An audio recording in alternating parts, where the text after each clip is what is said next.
They have fired the engines here at Hickory, North Carolina. Here's how they'll start the Pantry 300. The surprise pole sitter, Jim Bound, 88.8 miles per hour. He's on the pole. Jeff Gordon just missed his 12th pole of the year in the Ford. He's outside pole. Chuck Bound will start in the 3rd spot, and Mark Martin in the Ford will go 4th. Bobby Labonte, 2nd place point man, starts 5th. Bobby Daughter had a good qualifying run to earn the 6th spot. Todd Bodine, 3rd in the points, is 7th, and right alongside is the point leader, Joe Nemechek. Butch Miller will go off 9th today, and Hermie Sadler is in Jack Ingram's car. 11th, Mike McLaughlin from New York State, then Tom Peck from Pennsylvania, 12th. Robert Huffman, local driver, is 13th, and Tommy Ellis is here in 14th spot. Ward Burton qualified in 15th, and Nathan Butke is in 16th spot. Local hero Tommy Sigmund has the 17th position, and Jeff Burton, who's sponsor for that car next year, announced today. Dale Jarrett starts 19th, and Robert Presley is back in an uncharacteristic 20th spot. Jimmy Spencer will go off 21st. Dennis Setzer in another Bill Davis Ford is 22nd. Steve Grissom goes 23rd, and Richard Lassiter from Arkansas. Ricky Craven, the new rookie of the year, and Lonnie Rush Jr., who had a great run up at Bristol. Tommy Houston, the winner here in April, goes 27th, and Kenny Wallace will start 28th. The provisional starters are Tracy Leslie, 29th, and Mike Wallace, the 30th spot. That's the way they'll go to post here for 300 laps. We'll have 2 cars carrying our in-car cameras today on TNN. The Winn-Dixie Ford of Mark Martin gives you this view from the 360-degree tilt and pan race cam mounted on the roll cage, and what Mike Hembry in Winston Cup scene called the Wham Bam Thank You Ma'am cam on the rear bumper of Mark's car. Kenny Wallace in the Dirt Devil Pontiac. He's starting way back in 28. There's Tommy Houston's car out the windshield. There's our 360-degree view race cam, and we'll have the face cam on board with Kenny.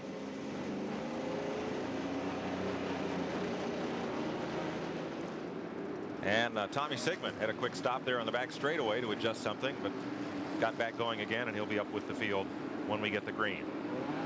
300 laps, 3 drivers, 1 championship at stake here. The weather today, I think 60, well, it could be 60 degrees, a little optimistic. We did a concert here the other night. It was about 34 Friday night, our driving country concert. No chance of rain, partly cloudy, mostly sunny here at Hickory. Be a great day, and the place is packed. They're up the hillside, out in the parking lot, all over this 3/8 mile oval. 14-degree bank in 1 and 2, 12-degree bank in 3 and 4, and 8-degree bank, which is pretty steep on the straightaway. Second oldest NASCAR track running a weekly schedule anywhere in the country. They began racing here in June 1951. I believe the oldest is Agawam, Massachusetts, 1949. You believe? Is that the closest you can get to us? Well, I know they're 1949. I'm just not sure that's the one they carry in the book. Mike, one thing when you're talking about track description, earlier in the year we were at this track and they had a little bit of problem with the surface, and no one feels any worse about that than the track promoters. Since that time, they came in here and totally repaved the racetrack, and it looks excellent right now. Benny Out and his folks have just done a great job here, and a special hello to General Manager Bob Friedman, who, due to a death in the family, can't be here today to close out this season. I know he'd love to be. In fact, that track in Agawam, Mass, Bob Friedman used to wrench on a race car there. Now he runs this track. Have you got a book over there with all that stuff in it? No, I just kind of grew up there. So we're seeing them take a lot of laps here. When they said 60 degrees, they were being real generous a while ago. It feels a lot cooler outside. They're letting these guys take a lot of extra laps to get some heat in these tires. They were having a little bit of problem. I'm going to get in on this a little bit, Neil. You notice the cars zigzagging back and forth. You get a tremendous amount of rubber buildup on the cars when you run around here slow. When you see these guys flipping back and forth like that, they're cleaning the tires off for a start. Which is what we're going to have next time by. Kenny Wallace checking in with his crew by radio and getting set to go here. From Mark Martin's car, you're looking at the front row. Jim Bound on the pole, totally unsponsored car, and a great story about the engine of that car we'll pass along in a bit. 300 laps to decide it all for 1992, and we're under green. It's going to be Gordon on the outside, getting a little better bite off at turn number 2. He leads by a car length. Bound lets him slip in. Here comes Mark Martin up the outside. Bound is second. Jim Bound, Chuck Bound is right on his bumper. You're riding with Mark. Boy, what a shot, Neil. I'm telling you what, that was a little give and take going in the first corner there, and I think that was smart this early in the race. Yeah, Jeff Gordon, he was able to get in front, and Mark got hung outside. It backed him up a little bit. Leader Jeff Gordon. You saw Jim Bound give his older brother no quarter and ask none. Jim is second, Chuck is third. Up the outside now for fourth. Mark Martin crash, turn 2, 4 cars. Mike Wallace is one of those. At lap 3 we get our first caution. Tracy Leslie. Well, the Bound brothers were racing hard. So were the Wallace brothers. Mike and Kenny were both involved in that one. So was Tracy Leslie in 72. And the number 90, the Lonnie Rush car, were all involved. Everybody will pull away and resume this race. We're under the first caution of the day at lap 3. Stay with us. Welcome back to Hickory. We're under the first caution of the day. Mike Wallace, one of the cars involved, replaced a right front tire and some sheet metal. Let's see what happened here in the backstretch. Looks like they're hung up, buddy, coming off the second turn. Yeah, Trying to see who got into him there. You see, they just run right in the back of Mike and turned him up the racetrack. He's got a little damage to the right front corner. Kenny Wallace ended up on the wall. That's Lonnie Rush and Tracy Leslie who got the worst of it. Looked like Tracy Leslie climbed up the back or the side of Lonnie Rush's car. Here's how they're running at the caution. Outside pole sitter Jeff Gordon took the lead from Jim Bound going into turn 3.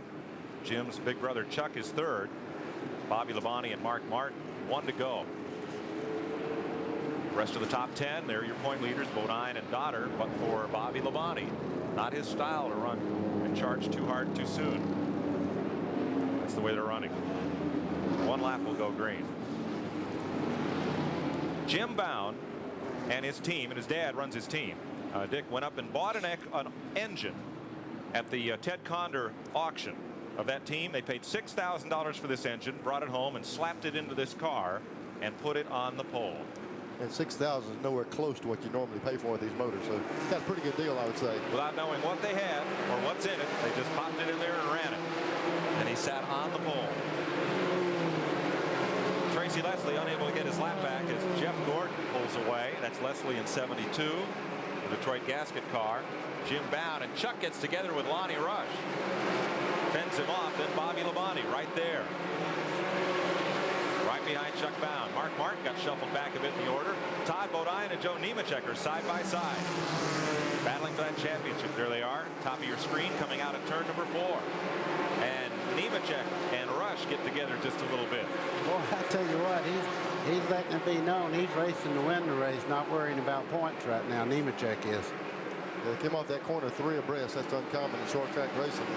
Almost ran out of room. Down in turn 1, there are the point leaders side by side. Bobby Dotter now inside of Joe Nemechek as Todd Bodine has moved up a notch. Bobby Labonte up ahead of them.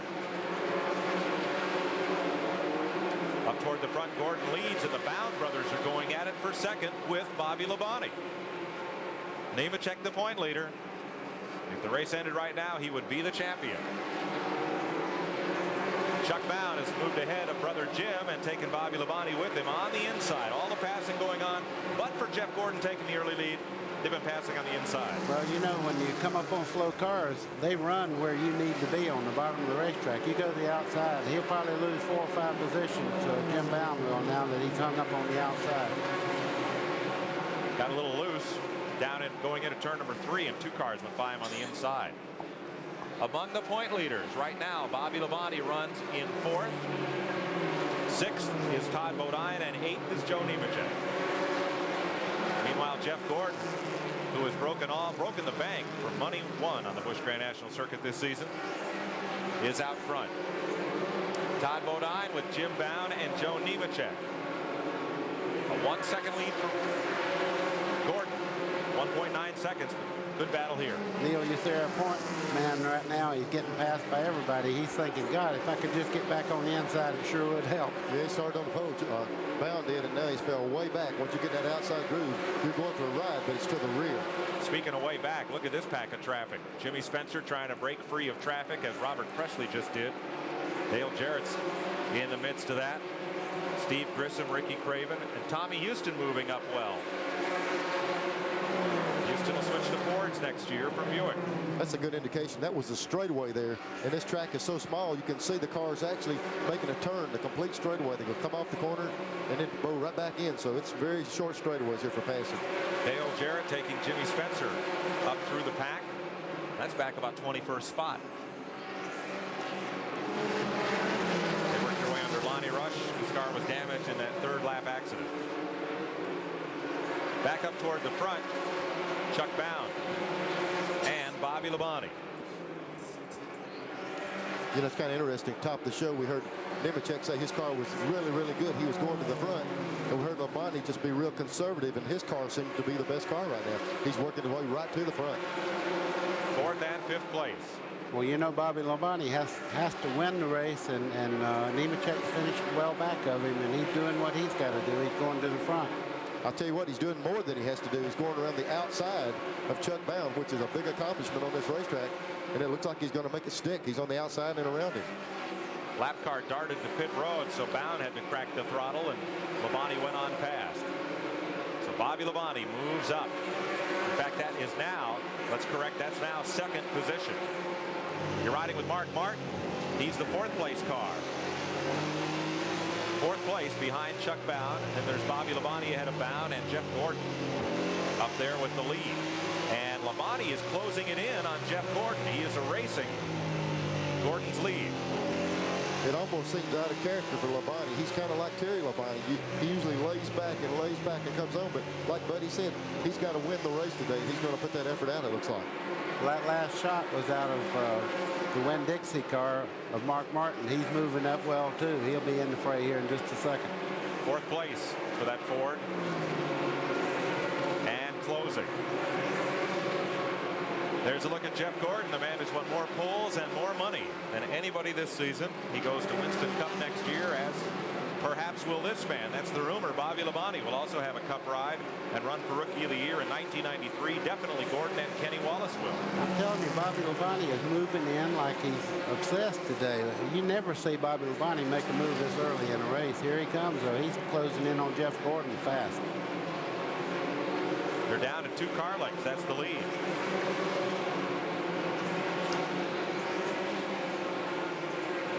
$19 cars on the lead lap here. Jarrett and Spencer with Presley and Grissom. That usually brings the crowd on their feet, too. Mr. Excitement, the hometown favorite, racing each other like there's no tomorrow. Dale Jarrett, his dad Ned has a grandstand named for him here. Ned standing on top of the tower, spotting for Dale. I kidded him. I said, you're doing a radio broadcast today, but only to 1 listener. Back up front, Labonte has caught Jeff Gordon. I'll tell you what, buddy, if he drives around him on the outside, he's going to show me something here. Look at this. I'm telling you what, that's impressive right there. Not only did he pass him, he's going to drive away from him. It looks like it just a matter of a couple of laps here. That is unbelievable. I guarantee you the people in Nemechek's pits are telling him what's going on, and they're going to have to get after it a little bit harder than they want to today. Well, Todd Bodine's picked up the pace. He's side by side with Bobby Dotter. That's for 5th spot. And then Nemechek has moved up to 7th. So Labonte leads this race. 6th is Todd Bodine, the 3rd place point man, and 7th is Joe Nemechek. You know, Neil, the awesome part of Labonte's pass is it don't look like Jeff Gordon's having any handling problems. He just drove by him and drove away like, you know. It'd be different if he was falling back, but they're maintaining the lead they had on the other cars. Chuck Bound's coming up on Jeff Gordon a little bit now, but Labonte just drove around him. But, you know, here's what's so critical. We're watching Labonte run there working lap traffic. On a small racetrack like this, it's so easy to get caught on the outside of a slow car and get pinned up on that wall or something. And, boy, they just can't stand that today. But I'm sure at drivers' meeting they warned them today that these point guys need a little bit extra room. Chuck Bound moving up right underneath Jeff Gordon. He's going to try it on the inside for 2nd place and make it work. Lap car ahead, Richard Lassiter. I think I see what Jeff's having problems with. He looks like he's a little bit loose right up off Turn 2, Lassiter has spun. Everybody will get past him. Don't think there was contact between he and, was it Chuck Bound? Caution didn't come out. No, will stay green. Boy, that was close. That was right with the leaders that we were watching when he lost the car. Just a quick twirl in turn 2, and we're back at it. Riding with Kenny Wallace as he chases Tracy Leslie. Now, I believe Tracy's gone a lap down. He is 1 lap down after that collision at lap 3. So Kenny will lap past Kenny's Tracy Leslie car. Look at him eyes. Kenny's helping that thing turn. He leans that head over the left. It gives you more left side weight there. He's working. He's trying to make this thing get around the corner. Look at how many times you got to check that mirror on a short track like this. That's coming up off the corner. He wants to make sure there's nobody on the outside when he lets the car just fly out to the wall, and you have to check it in and check it out every lap. So well, I'm sure keeps you busy. I'm sure they're telling him, Neil, that Bobby Labonte is coming up to lap him. Now, Labonte still has to clear Lassiter and Leslie, but that's why Kenny's got a mirror full. He's waiting on Bobby Labonte. There's Labonte moving up on Tracy Leslie. He has extended his advantage in traffic now to nearly half a straightaway on Chuck Bound. Remember, this track is only 1/3 of a mile, so half a straightaway is not that far. Now Labonte is the next car behind Kenny Wallace. There's Kenny looking ahead at traffic ahead. See our face cam there in the roll cage. And we may see Bobby Labonte coming up alongside here in a second. There's Kenny, like you're talking about. There he is, but he's looking over. He sees him right now coming. He knows he's watching him pull the inside and give him that inside, the outside lane to pass him on. Yeah. So he doesn't have to check that mirror anymore. He knows. He can feel him now. And he's got somebody on the radio telling him, you know, Bobby's here, give him room. I tell you, that's good sportsmanship. You know, they're out there racing, but he realizes this for the national championship here, and he give him room, let him go. Well, last year it was these 2 drivers fighting for that championship, Labonte and Kenny Wallace. So a healthy degree of respect there. And they'll be racing each other next year. Trouble in 2, it is Jeff Gordon. He was all by himself, it appeared, went into 1, lost the back end of the car, and spun up into the fence. Does not look to be major damage, but it'll give us our second caution of the day at lap 48. Buddy, you must have hit the nail on the head a while ago when you said he was loose, because he turned it around by himself. The man who sat on the outside pole here has spun the car and brought out the second caution of the day. We're live at Hickory on TNN. We'll be right back. We're under caution for the second time today. Jeff Gordon has taken on 2 tires and gone back on the racetrack. It was a harmless spin all by himself, and he's back on the speedway. Here's the way they're running. Labonte doing what he has to do to win this championship. He is out front early. That's a bit of a surprise. Chuck Bound, Mark Martin, Bobby Dotter. Good run so far. And Todd Bodine in 5th. Here's the rest of your top 10 with Nemechek in 7th spot. One of the things that really cost Jeff Gordon on that deal was he didn't even hit the wall, but he got up there on the outside lane. It's no different than when you pull up to an intersection at the stop sign. You've got to wait till all the traffic goes by before you can go. He got caught out there. He had to wait for the pace car to come along, so he lost the lap sitting out there. It's going to be tough to get it back. Lonnie Rush and the 72 of Tracy Leslie also making stops. Work finished on the Jeff Gordon car. He goes back out. Hermie Sadler driving for Jack Ingram today. Stop as well.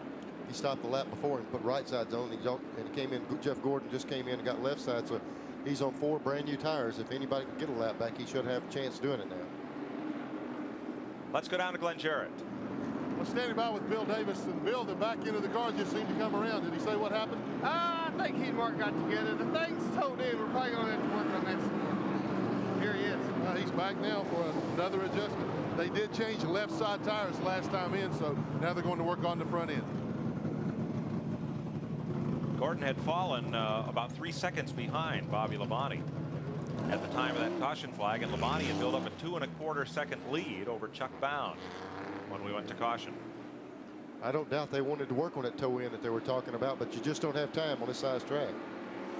If the race ended now, look at that. 1 point would decide this championship. Now, if they were tied at the end of today's race, I believe Labonte would be the champion based on more second place finishes than Nemechek. They each have 2 wins. Unless, of course, Nemechek would win today, that would break the tie. Of course, if he wins today, we can't have a tie because nobody will get more points. You know all that. 53 laps complete out of 300 here today. Getting set for the restart. Lapped cars are on the outside. Chuck Bound spun the tires, and Bobby Labonte will get away with about a 3-car length lead. The LF1 rule I wish they had put in Winston Cup racing is the lead cars go to the inside on restart. Because on a racetrack like this, the groove's on the bottom of the racetrack, and you need to be there. Depends on the track, buddy. At some of the Cup races, aren't they starting the Winston Cup cars on the inside on some of the short tracks? The lap cars up high. I think for the last 50 laps they go to that. All the rest of the times it's the fast cars to the outside. I like this rule. There you saw Chuck Bound from inside of Kenny Wallace's car. Wallace is a lap down. And we'll go to Mark Martin's car, right behind Kenny.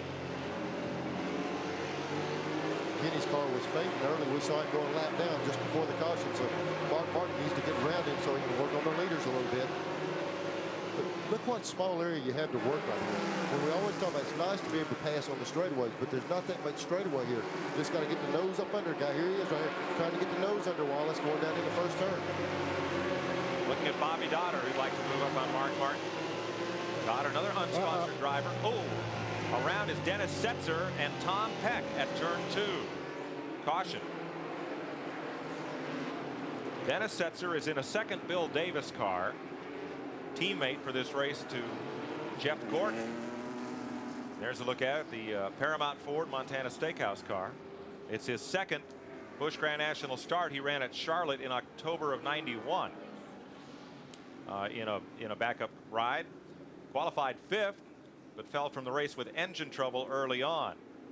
He's in this is the car that Jeff won with at Charlotte. A little more suited there than it is to Hickory. You know, when you see a spin like this at Hickory, you don't really blame anybody because you're running in such close quarters, like you said a while ago. Just any little touch, you're almost in a circle all the way around the racetrack, and if they just barely touch, it spins both cars out. That's what happened there with Dennis Setzer and Tom Peck. We asked Bobby Labonte what stands out most for him, his memories of the 1992 season.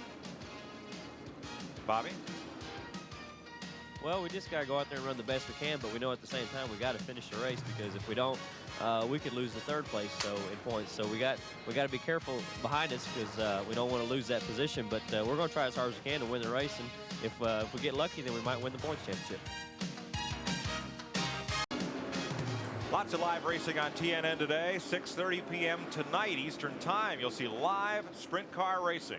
From Phoenix, Arizona, Dick Berggren and Doug Wolfgang will be providing the commentary from the Slick 50 Sprint Car World Series.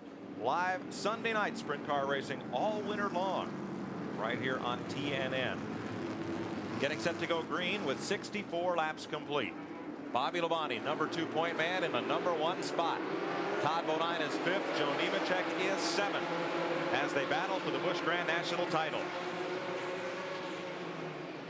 Good clean restart. Bobby Dotter in that bright red car having quite a run here. Mark Martin just ahead of him. You're in Mark Martin's car. And there's Bobby Dotter. Yeah, he's right there harassing Mark Martin. That's for 3rd place. All over knows how those brake ducts get in the air in there. That car spun off turn 2, car number 39.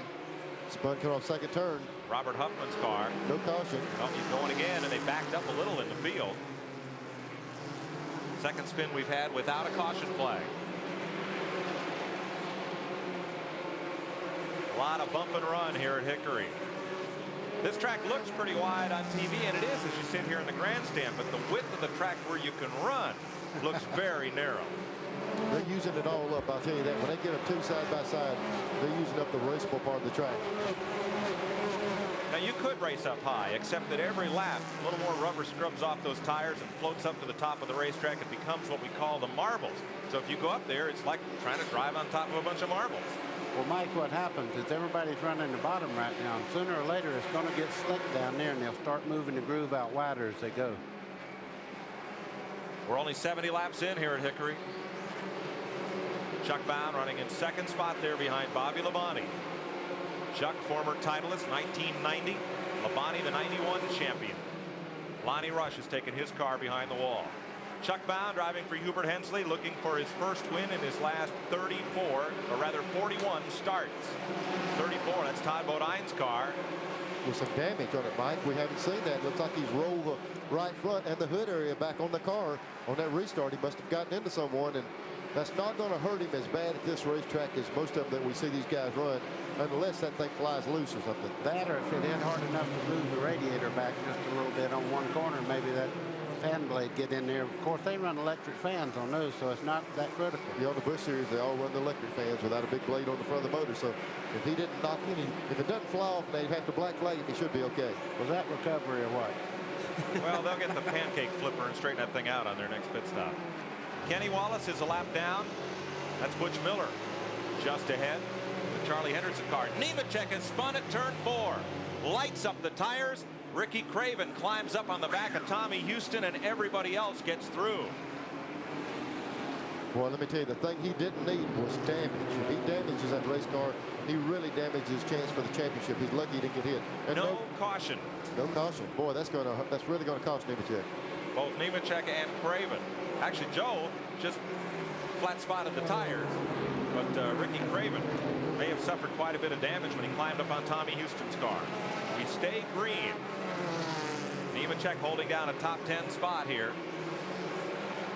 although he lost 4 positions on that move. I did notice one thing, though. When Nemechek spun, he kept the tires moving instead of locking them up. I don't think he flat spotted them.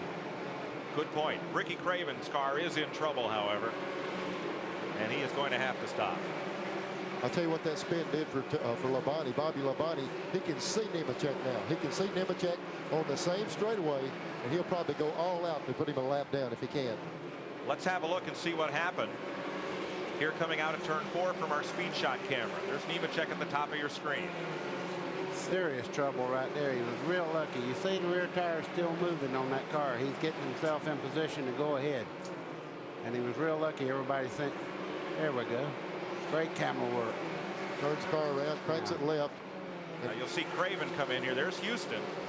A little further. There goes Ricky Craven. He's already climbed up on Tommy Houston's car. What happened to Craven? The 19 car got into the back of him.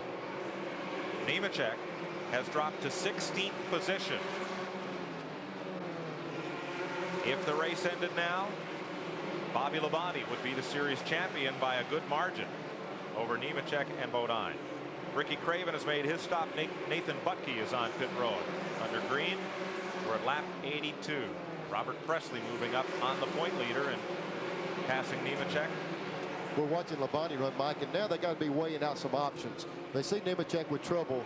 Do you back the 44 car down and protect this big lead you got, or do you bear down and put Nemechek a lap down and really know you got him? They're going to have to weigh it out. I believe you'll see Labonte trying to put him a lap down if he can. What do you think, buddy? I think he needs to lap him. I would put a lap on him and then look at him in the mirror instead of through the windshield. I think that would be the ideal situation. Good point. The other thing is when you're leading the race, hopefully you're out in front of all this commotion. The other thing you have an advantage too. I tried to lead as many laps as I could during my career. Was the flagman always works for you, and then once you get by, they don't do that for everybody else in the field. So the flagman's working for the lead car all the time.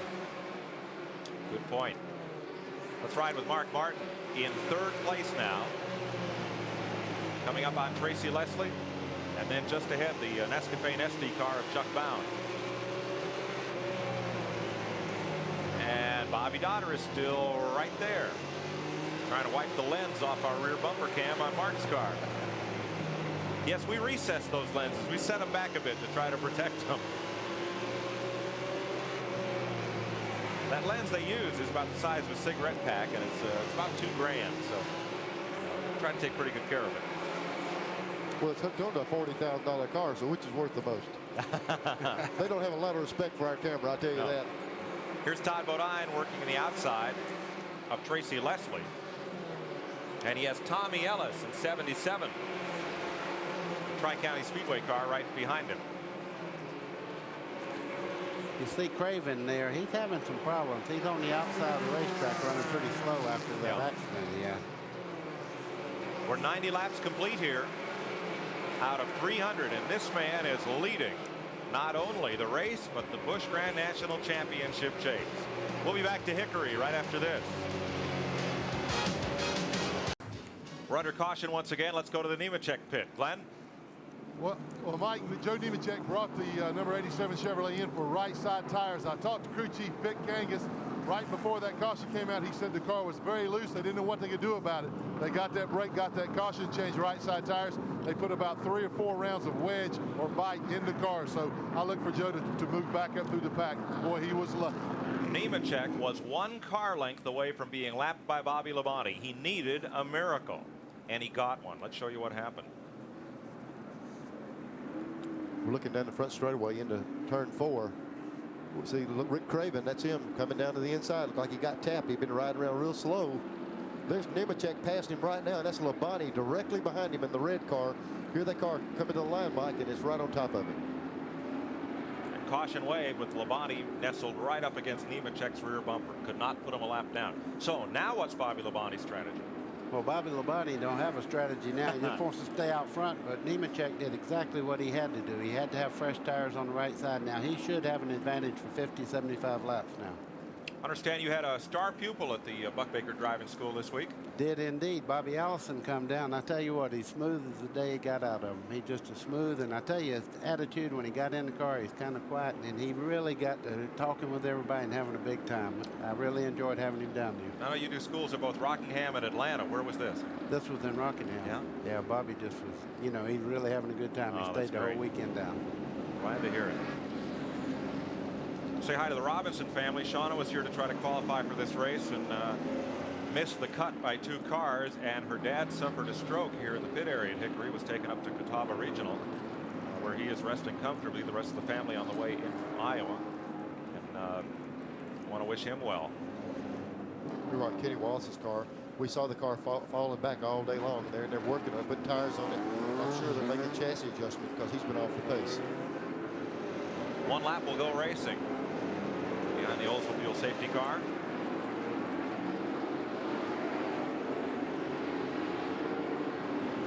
Oh, Richard Lassiter just bammed into the, what was that, the 39 car as they were shuffling for position on the restart. Turned him around, but they got sorted out in line there. Yeah, Bobby Labonte was right in the middle of that. He had to run down off the racetrack. Hopefully he didn't pick up anything in the tires because he got to get off the track. Almost got whacked. That's Robert Huffman there that'll be right up with the leaders, and we're going to stay yellow here. Labonte, you can tell, is questioning in his car. He knew he had to get off the track and all. He's got damage to the right front corner of his car there. Yeah. That was the 39 car. Robert Huffman was trying to get up on the outside row to be first up in line for the restart. Richard Lassiter got into the back of Huffman, turned him around, and into Bobby Labonte's car. It's Bobby's father talking to the NASCAR official, trying to figure out what's going on. Now Bobby's going to be concerned what that's done. I don't think there's any damage there other than these air dams on the front of these cars are effective on how these cars drive. That front air dam nails the front end down where the car cuts in the middle of the corner. We got to see if he's as good as he was before this happened. We're going to find out here in a lap or two. He seems to be satisfied that he didn't get any real major damage to the car other than the front spoiler a little bit. Good thing they cooped that oil cooler on the left side, left front, and not the right front. Glenn Jarrett's down there. Glenn? I talked to Bob Labonte and I asked him if that fender was against the tire. He said David Green, who used to drive in this series, was spotting for him, said it didn't look like it was on the straightaway. We're going to have to wait till the green flag drops to see what it does in the racing conditions. Awfully concerned about it. That was totally uncalled for. Understand David Green may have a strong ride in this series for next year. We expect news at Atlanta on that front. Ready to go racing. 103 laps. Joe Nemechek, his championship hope saved by that caution flag for Ricky Craven's spin. Lap cars way up the racetrack, and everybody gets by underneath. If anything happens to Labonte's car here, it should get pushy. It should get to where it doesn't cut in the corner. Before he was running around the bottom, we see him leave the race. Mark Martin looking back now at Todd Bodine. There's Bodine's damage that we saw earlier. He's got the front roll back on in. There won't be many cars undamaged when this one's over. Back up front, Labonte now has Chuck Bound looking for his first win in over a year. Mike, I'm not so sure this is not answering the question that we had.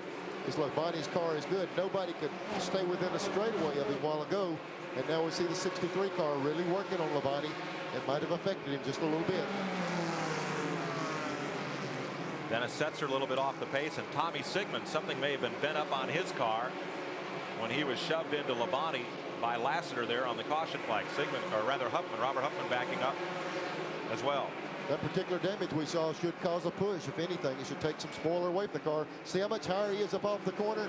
We can see right there, Labonte's just not running the line he did before. Let's see what happens. Dennis Setzer comes to pit road as we run with the leaders. Labonte leads this race. Todd Bodine is the 5th place car. Trouble in 3. Ooh. And Nemechek got hit as 4 cars go flying. But Nemechek was able to continue. Look at Tommy Ellis up on top of the front of the Craven car. That's where he just landed. He just came down on top of it. There are very few one-car spins at a place like Hickory. Caution is out. 5th time today at lap 111. We'll be right back. Well, they're kind of piled up here at Hickory Motor Speedway. Here's the way the top 10 look. Under caution at lap 113. Labonte number 2 in points, number 1 in this race. He would be the champion if it ended right now. Bound, Dodder, Martin, Todd Bodine running 5th. Jim Bound, Butch Miller, Jimmy Spencer, Ward Burton, and Tommy Houston's fought his way to the front. He qualified way in the back. We had about a 6-car pileup in turn 3, and I do mean pileup. That is Tommy Ellis's car on top of Ricky Craven's. Both drivers are okay. Mike, when I saw the 77 car the first time, it was about 5 foot up in the air, and the other car drove under me and came down, a real hard impact. And the right front wheel is almost in the driver's compartment, Rick Craven's car. We'll be back to Hickory under caution right after these messages. 10% of the population of Brownlee, Nebraska is here. 2 of them. They have to drive 68 miles to go to the store and bring a cooler with them to do it. Got a 1-room schoolhouse for grade 1 through 8 with 8 kids. And the folks here cheer for Robert Presley because their last name is Presley, but they're no relation. So hi to Brownlee, Nebraska today. Did you see the population of 20 or so? Yeah, or so. They hadn't counted lately. Well, it's or so because 2 of them are here today. That's right. Well, you got to figure if it's 68 miles to the grocery store, this is just across the road to them. That's right. Boy, here's the thing. Nemechek sustained a lot of damage in that wreck. Let's go down to Glenn, please. Well, Neil, he has the car took an awfully hard hit on the left rear. They brought it in to change the left rear tires the 2 laps before this. He brought the car back in just now to double check everything. They seem to have gotten everything off the tire. Nothing seems to be rubbing, and the track bar is not bent. Joe Nemechek has just radioed in and said everything is okay. So they made another chassis adjustment. He's going to try it again. Thanks, Glenn. You know, we spend a lot of our weekend here talking to drivers and teams and figuring out what's going to happen here. And, you know, the fellows that work alongside me are some of the hardest working guys in show business. Let me show you one of them. Jim Crabtree took this photograph at Charlotte Motor Speedway in 1978. Cars sitting on the line waiting to qualify. Guess who that was? Asleep in the wheel. Maybe that's the reason I had too many wrecks. I wasn't awake when that thing started. Where did they find that? Jim Crabtree shot that and brought it to us. Okay. Jeff Gordon's pit.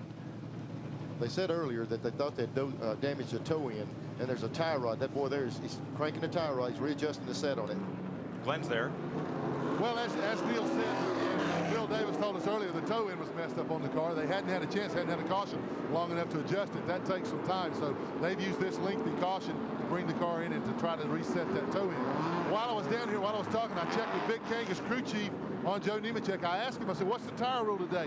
They have already used up their allotted tires. They only had 2 rights and 2 lefts given to them by NASCAR. They could change in the cautions. But since they flat spotted the right side tires in that spin, NASCAR is going to give them 2 more right sides, so he can make another right side tire change. Mike, I wonder what Glenn's doing in his spare time down there. He's interviewed 5 cars in the last minute, checked on all the tires. We're keeping him hopping on the short track. That and selling cars. That's right. I tell you, that's a good call by NASCAR. When they do take in consideration that you're involved in an accident, it waives the rule on those particular tires. But, I mean, you got to show them that that thing is flat spotted. You're not going to go out there and smoke a tire and come in and con them out of 2 free ones. You've got to show the damage. Let's mention again that Tommy Ellis and Ricky Craven are both okay. Climbed out of their cars, looked around at the damage. And they're just now getting Craven's car up on the rollback. 119 laps complete. Sprint car racing, 10 weekends of it. 10 Sundays out at Phoenix Manzanita Speedway. So those of you that like your racing live are going to get to see it all winter long right here on TNN. So stay with TNN all day. Speedway Sunday and thereabouts. We're going out to Phoenix. Mike, I tell you what, I'm glad to hear about Doug Wolfgang's involvement with the broadcast. We did a show on him, and I've never met a guy as competitive as he was, and he had a real bad accident. And man, I'm glad he's back around racing. I know he's going to like it. He's back at the Speedway out there. He and Dick Berggren will have the telecast for you tonight from Manzanita Speedway in Phoenix. 120 laps complete. Cleanup continues. We'll be right back to Hickory. Tommy Ellis will get to watch the rest of this one from a safer spot. He's standing atop the truck there in the infield. Mike, he was on top of that car. That might be where he landed. Might because be he took a ride a while ago, I tell you. Tough break. One lap will go racing. Most cautions ever in a Busch race, 26 back here in April for 132 laps. We won't come near that today, thank goodness. Remind me next time I do one of these races, would you guys, no coffee in the morning? I'm too hyper for this. It's been an exciting one so far. 177 laps to go. And Bobby Labonte takes off on the restart. Pack thinned out just a bit through early attrition. You're riding with Mark Martin. Right behind Jeff Gordon. And Gordon just behind Bobby Dotter, who's up to 4th place. Dotter having a great run here today. Dotter had a good run at Martinsville. Seems to be good on these short tracks. His car works well on a short track. He's right in the middle of it. Here's your Napa Field standing update brought to you by Napa, because there are no unimportant parts.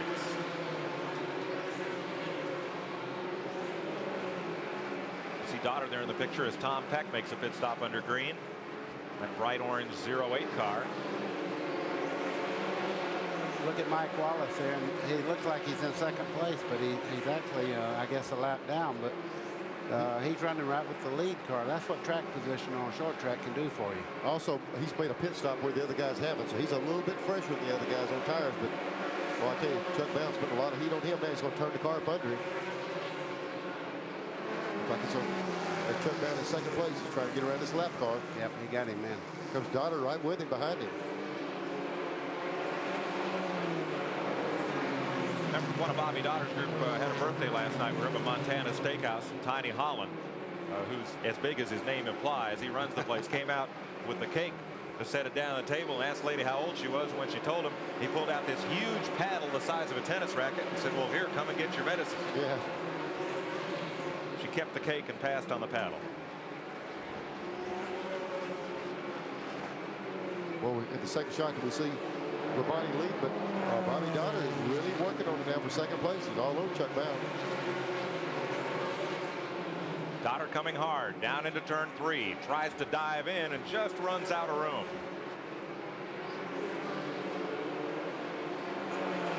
Back to turn 1, 2nd place. NASCAR black flagging Robert Huffman to pit road. You know, Neil, every time I watch one of these races, I see Dotter running like this. He's up front every week and no sponsor on that quarter panel. Where are these people at? This guy needs some help. Yep. Boy, now I tell you what, they're swamping a little bit of paint there. Dotter got out on the inside and Brown came back across, protecting the position there. Dotter's car seems to be really good in the corner, middle of the corner. Gonna try him outside. Or maybe inside. That's got him. Now, who's got the motor? Chuck lets him go. Still early. Trouble in 2. 3 cars have spun, and Ward Burton is the one that gets left sitting there with Tom Peck's car at turn 2. Mike McLaughlin got in the middle of that and has really bashed up the right front of the Harry and Mike Ricci Coors car. Now there's a shame, because here is a young fellow with some serious talent. You're right about that. Hoping for a full-time ride in the Busch Series next season. He's won a couple up at New Hampshire in both modifieds and Busch Grand Nationals. And look at Tom Peck's car. The front end of that is gone. Whew. I tell you, the short tracks really take its toll, but these things right here, they're going to tear a little bit of metal off and park them, either just ride the rest of the race. They're torn up too bad. Lap 136. It's the 6th caution of the day. Ward Burton was involved in it, and I don't think they're going to be able to help that one too much. A lot of stuff laying on the track, so it'll take a while to clean. Here's a 10 car. You can see the front of it torn all to pieces. Hermie Sadler's car stopped here at start finish. He may have gained a lap from the leader under that caution, so they're holding him till the field comes around. Well, they'll clean it up, and we'll do it again here at Hickory after this. Packed house here at Hickory, North Carolina. 9,000 in the seats, about 3,500 out on the grass and in the infield. Here's the tail end of it. Ooh. Well, you see Ward Burton sideways. The 19 car comes in and just couldn't get slowed up enough. He slowed up as much as he could, but they still had pretty good impact. At the end of it, Joe Nemechek just scooting by on the outside. Labonte is the leader and in position to clinch the championship the way we run right now. Todd Bodine back in 5th there, the 3rd place point man. That takes you back through 10th position. Joe Nemechek is 11th right now. 13 cars on the lead lap. Well, I'll tell you, Mike, with all the problems that's happening right now, just a while ago on that caution when Nemechek was able to keep him going a lap down, it's really paying off right now.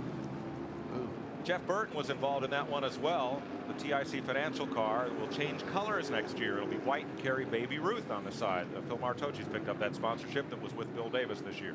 Neil, I seen some telltale problems there. I seen smoke coming out of the nose of that car. It looked like radiator busted. Well, you've seen that. How does he see anything? Look where that hood is. He's watching his carburetor about all he can see right there. But it's like Buddy said, sometimes you go out and see tire smoke, but that car was setting dead still, and it must have a hole punched in the radiator because it looked like the steam engine setting still. Mike McLaughlin was in that. Tom Peck was involved, and Hermie Sadler. The new name for this thing is going to be the Noseless 300 next year. Yeah, they're in the car out there and hadn't got some kind of damage that I see on the racetrack right now. Yes, they went across start finish line. The ones that don't have the nose tore up has got the rear tore up on them, so everybody's got a little bit of damage. Could be the survival of the fittest like we had earlier this year. 1 lap will go racing. We're coming up on halfway here in 7 laps. If it ended right now, Bobby Labonte would be the champion over Joe Nemechek and Todd Bodine.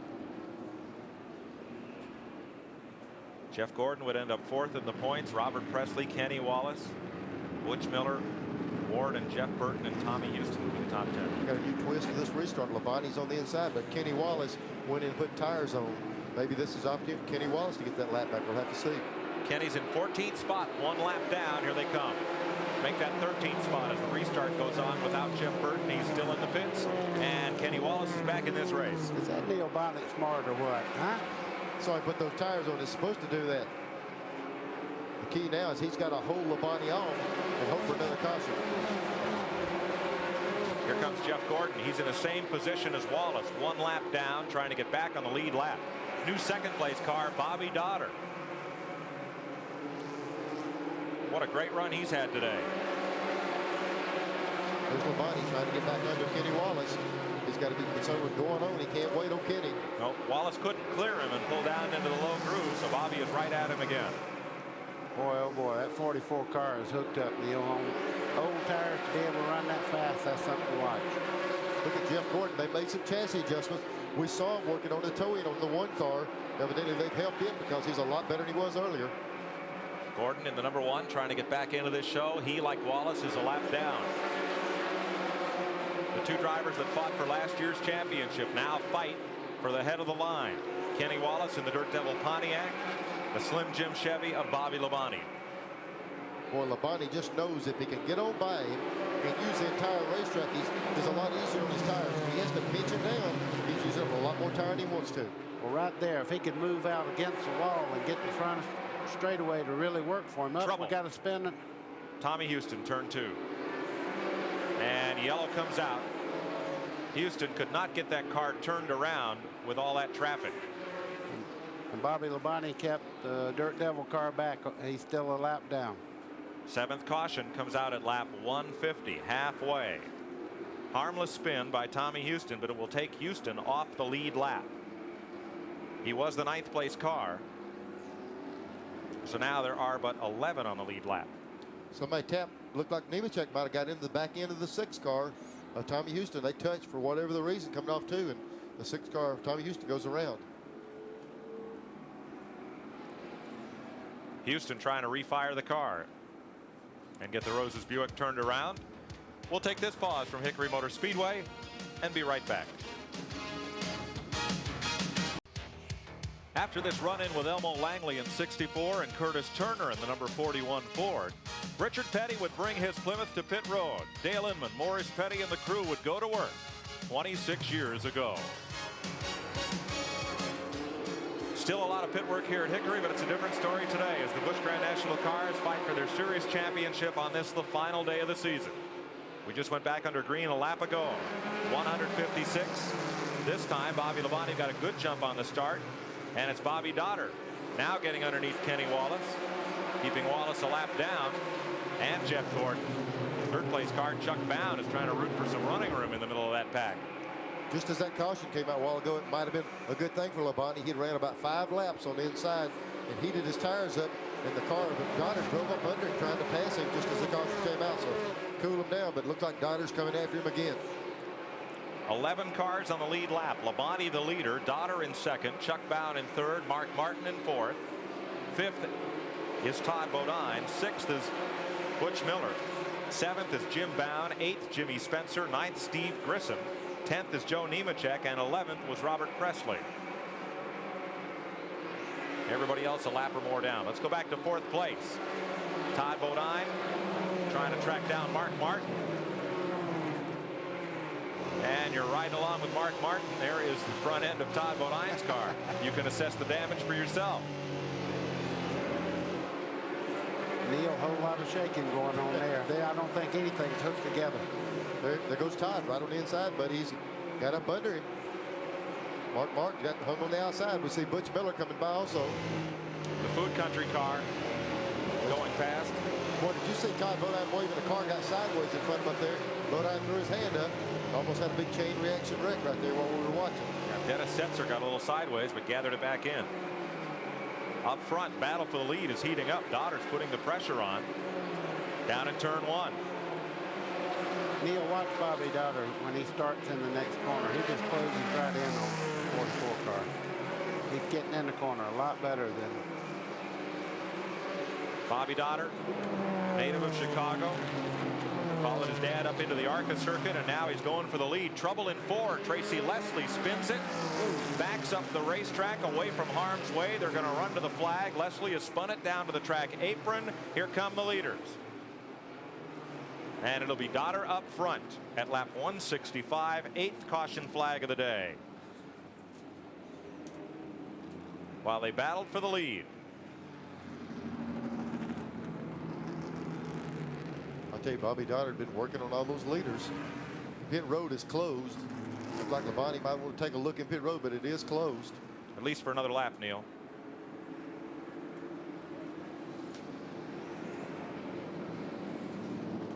This might be a little bit like you saw at Martinsville. Bobby Dotter's on the Hoosier tire. All the other guys on the Goodyear, and it seemed like Dotter was working good as the race went on. We'll just have to see what happens. Third race that Bobby Dotter has led this year. One win came long after everybody had departed. Jeff Burton had a win taken away at, I think it was at Pulaski, Virginia, was it? Or was it South Boston? Bobby Dotter got that win. Had a couple of top fives. Well, if you're going to go sponsor hunting, there's no better place to do it than from the front of the pack. Chuck Bound seems to be the only leader right now willing to come in. Well, I say that just as I say that, there come some other guys in. 2 lead cars stayed out. Butch Miller, Mark Martin, Jim Bound on pit road among the cars on the lead lap. Let's have another look at the race back to the flag. At this time right here, he was making this pass as the caution was coming out. He had actually cleared him before the caution, and he beat him back around the line. And Tracy Leslie did a good job of getting that car down to the track apron after it was spun up in the top groove at turn 4. There's Leslie going a second lap down. Boy, Butch Miller pitted, almost got caught in the pits, but did beat the pace car out. Kenny Wallace, Tommy Houston, Mike Wallace, Hermie Sadler. Tommy Houston, who lapped the field here en route to a victory in 1988 at Hickory and who won here in the spring. There's Chuck Bound on pit road and riding with Mark Martin. talking about Mark Martin. He's got some damage on the rear of that car, and I noticed he come in, got right sides, come right back in, got left sides, and about 4 rounds of bite in that car. Look here, parallel park. This ain't going to get it. Mark Martin has finished first, but Jim Bound had him blocked in. There was nothing they could do. There's such a small pit area. They were parked in their parallel, and there's no way to get out like that. Now Chuck Bound has pitted twice on this caution, so likely he's got all 4 new tires on the car. Let's have another look at Tracy Leslie's spin as we continue under this caution, the 8th one of the day. With everybody come out forward. He got a little help from behind, just turned him right around. He's real lucky here that he didn't decide to turn down, or he'd have really got tagged. Kept going. But he's also got that thing. He shoved it up in reverse because after this stop, he backed the car on around to the inside. Real smart move on his part. Good driver and a good spotter. Letting him know when that section of track was clear, he could get it back around and down off the racetrack. Give him 1 to go again. 170 laps complete. 130 to go. They'll also run a 200 lap late model stock car feature here today. Kenny Wallace, yeah, he's getting ready to go. He's shoving that thing in different gears, scrubbing those tires off. Glenn Jarrett walked up to him yesterday. He says, Kenny, I need to do an interview with you. He says, but if it's all right, I'll hold the microphone. Yeah. Rusty helped him last time. Yep. Yep. I tell you, race car drivers are intense, and that's just the sport with it. Where You see Dale Jarrett on the outside there trying to get a lap back. Jarrett is 1 lap down.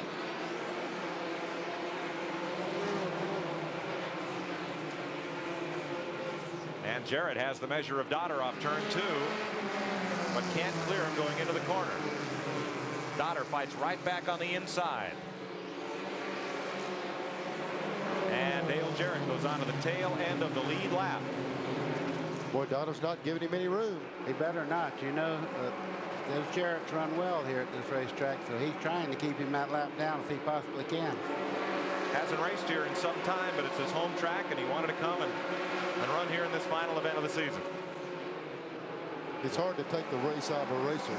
He wants to come back to his hometown where he really got his start in racing right here and run today, and he's having a lot of fun.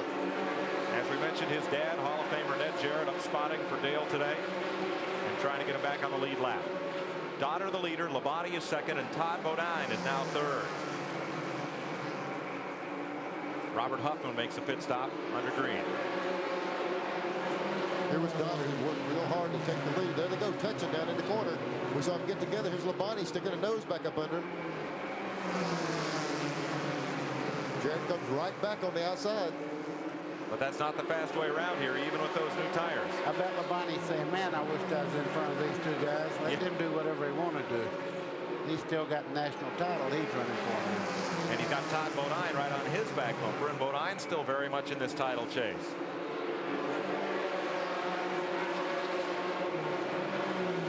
Joe Nemechek still on the lead lap. Back at 10th spot now, unofficially. Dotter's in the lead, but now Labonte's going to have to work real hard with Jarrett to stay in second place. Jarrett is lap down, fighting to get that lap back, and Labonte's having to work awful hard to try to run Dotter back down. Labonte, though, has driven away a bit from Todd Bodine, who is the 3rd place car. Jeff Burton has fresh tires moving up, but many laps down after that stay on pit road. Jimmy Spencer up into the 4th spot. I was just fixing to say that car is really moving well, and he's moving right up on this front pack. Jimmy Spencer is. He'll be in that picture in a second. And now let's correct scoring. We're reported Joe Nemechek up in the 5th position. He is right behind Spencer. There's Joe in 87. If the race ended right now, Nemechek would be the champion by 18 points. Something to keep in mind, though, Nemechek has used all his tires up. Maybe they said they might give him 2 more for the right. Labonte has not used any of his spare tires, so he's still going to have an edge at the end of the race if things go his way. Tight pack of cars on the outside. Jeff Gordon, or rather Dennis Setzer. Kenny Wallace is right in the middle, pulling up on Nemechek, left side of your screen, and Spencer 4th and 5th. Kenny is a lap down. Wallace in 12th place unofficially right now. Look at that, Neil. Dennis Setzer's on the outside, and Nemechek's wanting to go, but what can he do? The racetrack's only accommodating 2 cars right now. Up, big spin right there. And everybody's in it. Nemechek hard on the brakes. He gets by. Yeah, a lot of damage, though. Spencer and Setzer. Then Steve Grissom trying to race back to the flag, piles into Chuck Bound. Both cars get through, and that's Dennis Setzer in the other Bill Davis car, rubbing everything on the rear end. Ninth caution, lap 185, and Joe Nemechek has another close call. No, that more than a close call. He's got a lot of front end damage on his car. Nemechek does. Yeah, it looks like it might be something they're going to have to do a lot of work on. He just worked himself back up in position where he was still in contention for the lead for the championship, but now this is going to hurt him. There's Nemechek's car, damage to the left rear and the right front corner.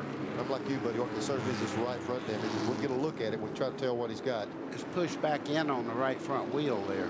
You see right on the top of the wheel there, that's a big problem. They got to do some work on that. Pit road not yet open. Glenn Jarrett is in Nemechek's pit waiting for that car to come in. We'll go to him then. And Spencer and Nemechek get together a little bit. That was a case where Nemechek was shaking his car around to see what it felt like. Now Spencer's going to go up there and repay him. Oh, man. They're just beating and banging on each other on the caution. Pit road will open this time around. You know, we go to super speedways, these things look like airplanes, aerodynamics. They come to here, they look like battleships.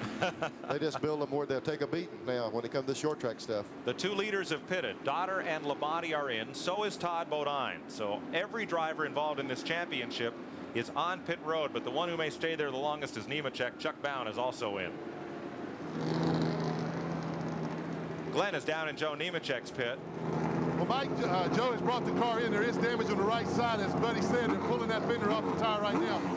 Jimmy Spencer came up and gave Joe a shot under caution there. I guess he was angry about what happened. NASCAR official Steve Keene came over and told Joe's brother John that they were going to park Jimmy Spencer for that incident. So number 20 is going to be set down for the rest of the day. They got the fender off the tire. He appears to be okay. That car is battered and beaten, but it's still running. Bobby Labonte is still in. He's getting 4 tires. Good stop for him. They changed all 4 tires. As Neil had said, he had not changed any, so he's on fresh rubber the rest of the way. Only 113 laps left. It's Bobby Labonte's race. Let's see if we can figure out what happened down there in the corner. NASCAR just had a 5-lap penalty, the 20 car of Jimmy Spencer. Looked like Spencer and the 4 car got together coming up off the corner. There goes Spencer down the inside. Look at Nemechek. He got into the rear of the car. Did a lot of damage. Let's see if somebody turned Dennis Setzer, though, to key that off. That's Kenny Wallace right behind Setzer. No.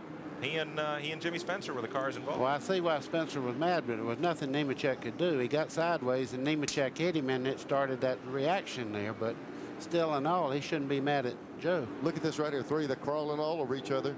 3 abreast, just banging through the middle of the field there. 4 cars smoking terrible on the inside. That was Steve Grissom trying to get back to the line and beat a few cars back. He is one of the cars on the lead lap. They're framming and bamming here at Hickory. We'll be right back. They're just finishing up cleanup here at Hickory. 191 laps complete. Let's show you another angle and show you how little time drivers have to react when something happens here. Okay, you can just see him coming right now. And when this thing starts, you just see Jimmy Spencer going, look at this. Looks like the county fair and bumper cars through there. And they just ricocheted off each other all the way. They got to the front straightaway. There's the 4 car. That was the 4 car. Must have torn oil line off. And here afterwards under caution. Okay, Nemechek's cleaning his tires right there. It runs over into the 20 car, and then A little love tap. on down the straightaway there, the 20 come back and was cleaning his tires and bumped into him a little bit. So. Purely accidental. Spencer's been penalized. He's still sitting on pit road. Glenn Jarrett. Fast down here that I can't keep track of. But we do know Joe Nemechek's car seems to be okay. He has fresh right side tires. Bobby Labonte has fresh rubber all the way around. Joe beat Bobby out of the pit, so there's only one position separating them right now. I don't know what's going to happen next. Nemechek is 6th in the race. Labonte 7th and Todd Bodine 8th. That's the way they came off pit road. And Robert Presley is the leader. But he is smoking from what looks like a tire rub on the right rear.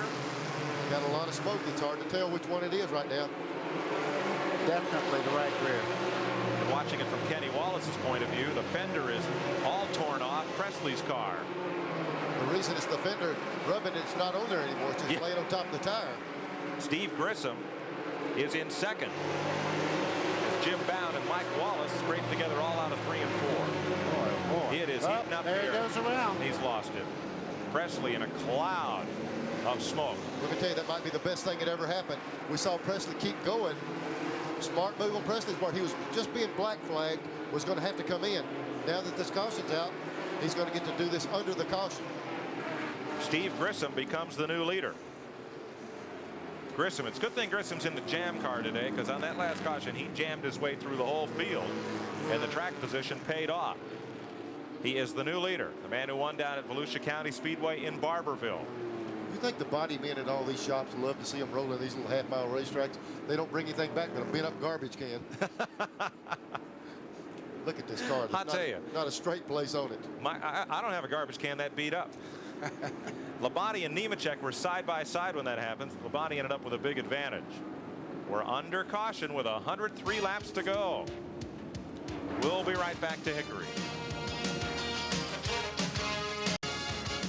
Robert Presley, Steve Grissom made pit stops. So let's quickly go to Glenn. Well, the excitement again was crazy down here. When Presley came in, he had his helmet off. Tommy Ellis got in the car. They lost the lap. I'm going back up on the truck where Ellis was. It's a lot safer.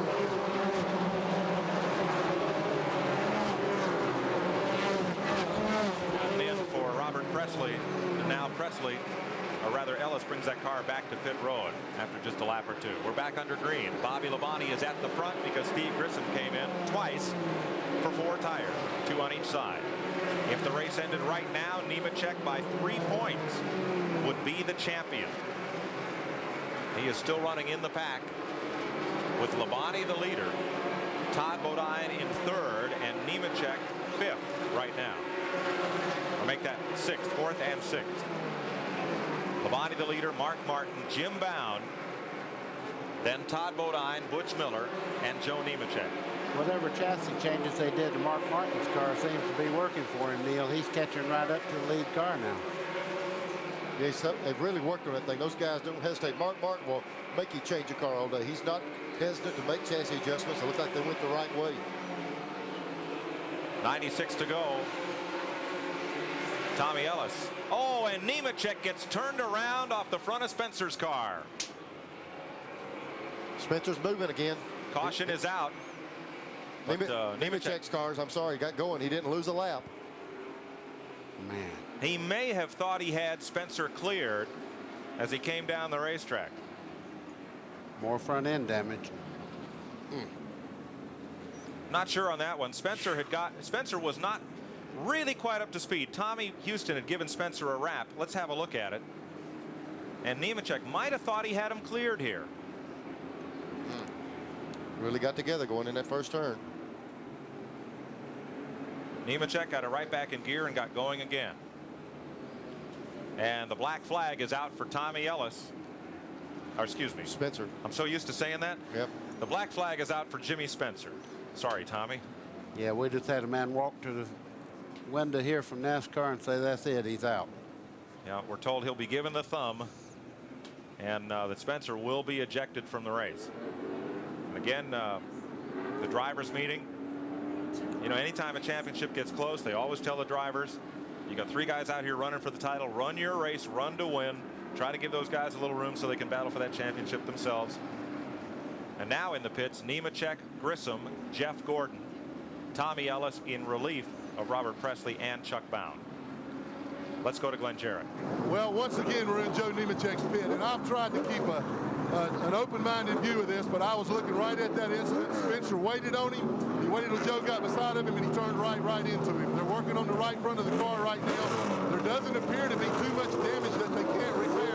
The car is in shambles. He's down in play. But again, they had to change right side tires. It's just it's been one of those kind of days for Joe Nemechek, but by gosh, they're still out there trying. And Spencer got a bit of it there with the right front. Spencer making a motion to the flagman there. There's a replay going down in the corner. See, Tommy Houston gives Spencer the boot there. Ooh. Boy, awful wide down in there. It's Yep. You know, if they hadn't have had that confrontation of caution before, you might leave a little more gap in there for questioning. And I think NASCAR's call was probably because it was 2 times in a row those 2 cars got together. There's Spencer down the inside. NASCAR's holding him at the end of pit road. But they said they were going to park him, not penalize laps. So we just have to see what happens. You know, if I was Nemechek's crew, I believe I'd bring him back in and work on that right front corner. That fender's torn in half, Neil. This may create a problem when he gets back up to full speed. Well, he can afford to give away the track position and do that, buddy. Although Joe is the sixth place car. We're carrying 12 cars He's now on the lead lap. He is pitting. Kenny Wallace and Dale Jarrett, a caution ago, did get back on the lead lap.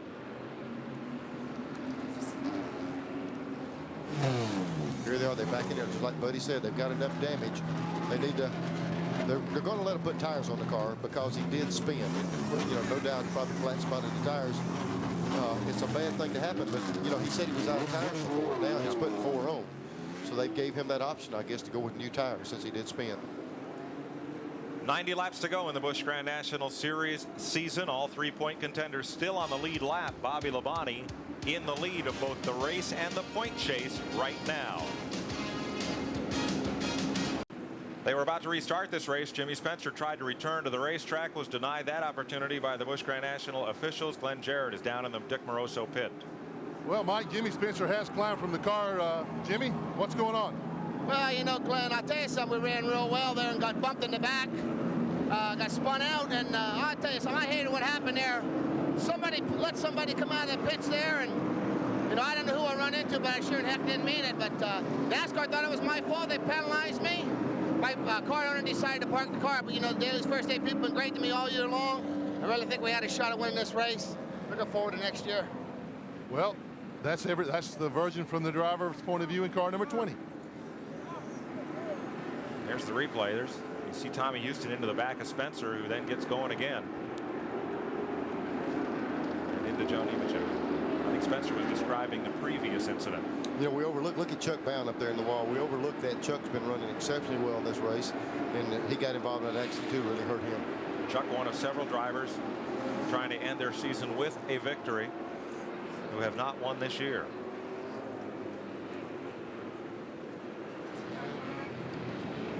.217 laps down. Bobby Labonte is the race leader. Mark Martin, Jim Bound has had quite a run today. He's third as we're ready to go back to green. Todd Bodine is fourth. Butch Miller is fifth. Kenny Wallace is sixth. Bobby Donner is seventh. Dale Jarrett eighth. Steve Grissom in the ninth position. Chuck Bound is 10th, and Joe Nemechek is 11th. Jim Bound moving into third. He's really running well right now, too. That started from the pole, moved right back up to the front again. He faded real early in the race, but like you say, buddy, he's in third place now. It seems to be as quick as the leaders. Nemechek unofficially the last car on the lead lap. But he's working on that. His car, he's got 4 new tires, best I can tell from that deal he had. That gives him the option to put on fresh tires, and his car should be as good or better than it was before. Riding with Mark Martin, second place car. That's the distance as he closes it down from Mark to Bobby Labonte.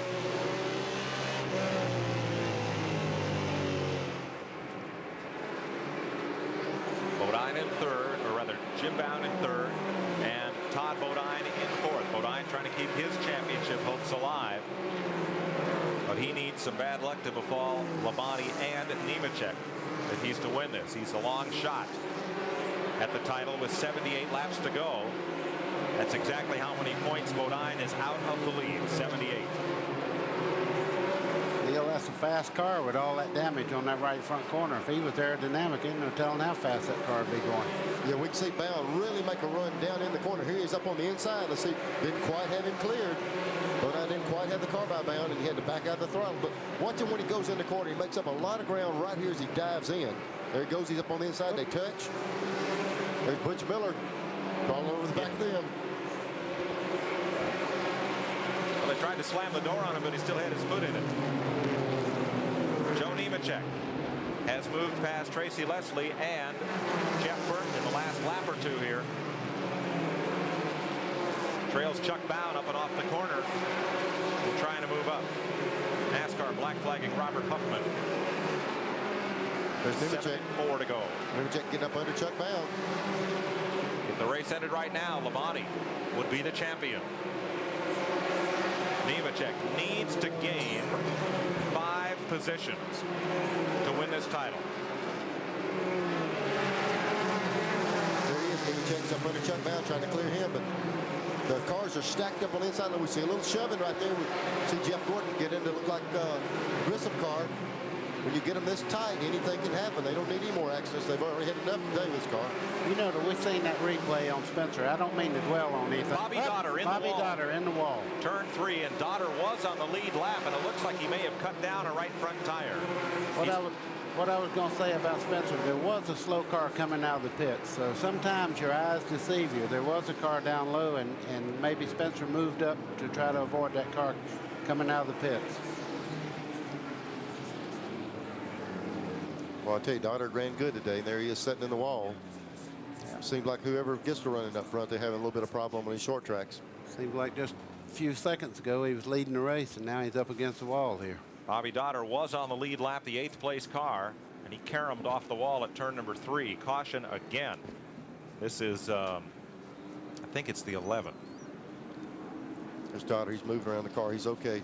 It's one thing about these short tracks. The car can take a pretty good lick, and it's not that bad on the driver. Looks like he's all right. He'll be getting out here. Yeah, we're seeing him unbuckling his belts. Safety crew pulling up behind him. Let's make this the 12th caution of the day for Bobby Dotter up in turn 3. Steve Grissom pits. So does Robert Huffman. It looks like Dale Jarrell will come to pit road this time as well. Somebody else I know is really making a strong charge right now is Butch Miller. He's on the Hoosiers too, as the Bobby Dotter car was, and it seems like those cars are working very well. They did at Martinsville. Ran tremendously, and Dotter was coming to the front. At the very time that happened, buddy, just like you were saying, Butch Miller was up under Todd Bodine trying to get around him for 3rd place. So Butch Miller might have a little bit for these guys at the end of the race. I think so. Let's update you on one story from last week at Phoenix. We mentioned that Derek Cope would leave the Bob Whitcomb team, and that left a seat open, and Derek hunting around, and we're told now that situation has been rectified. They've gotten together and everything put back with Bob Whitcomb and Derek Cope and Barry Dodson. They'll be together with Purolator for the 1993 Winston Cup season. I know everybody in this booth's glad of that. They're fine people, and you know, sometimes you have a little falling out when you're not running well, and then you run good, and everybody says, let's try this some more, boys. We like each other. We're glad to see it. Yep, they had a great run at Phoenix as well. Let's have another look at what Jimmy Spencer spoke of, and Buddy mentioned a minute ago. We were focusing on the Spencer and Nemechek cars when that happened under caution, and we're going to get another look here. Okay. Now there's Tommy Houston. You see Spencer down on the bottom here. He's giving everybody racing room, it looks like. Here comes Nemechek on the outside. They start down in the corner. Now you'll see a car coming out of the pits right down here on the bottom. Yep. Right there. Right next to the post. He moved up thinking that car was going to move into the lane. So really, a lot of times what looks like a real bad thing is not that way. As we mentioned, Jimmy Spencer is out of the race. At lap 234, we have 66 to go. Mike, that's what it's hard to understand about racing. It's not like a lot of other sports where if you dribble the ball out of bounds, you throw it back in and say, I'm sorry, and you go back the other direction, or you make a mistake. When you make a mistake here, it tears up a lot of sheet metal and stuff, and it's really costly. When things like that happen, it's bad, but it's just hard for me to imagine it was done intentionally. I'm sure there's a lot of people mad about it and everything, but there's two guys that know. That's Spencer and Nemechek, and they're both welcome to their thoughts. Right. Bobby Dotter's car has been hauled to pit road, and it looks like he's out of this race. Look at them scrubbing those tires, man. They're getting it ready to really get down to serious stuff now. We're getting to pay time. Kenny Wallace signaling 1 to go to the cars behind him. On the lead lap, Bobby Labonte, Mark Martin, Todd Bodine, Butch Miller, Kenny Wallace, Jim Bound, Mike Wallace, Dale Jarrett, Steve Grissom. Jeff Gordon is back on the lead lap, Chuck Bound, and Joe Nemechek. Nemechek between Bound and Grissom. Well back in the field. We're going to ride with Mark Martin for this restart. See if he has anything for Bobby Labonte. But Labonte gets a quick jump in low gear. 3 car lengths. And Tommy Houston, the April winner here, separates the 2 leaders.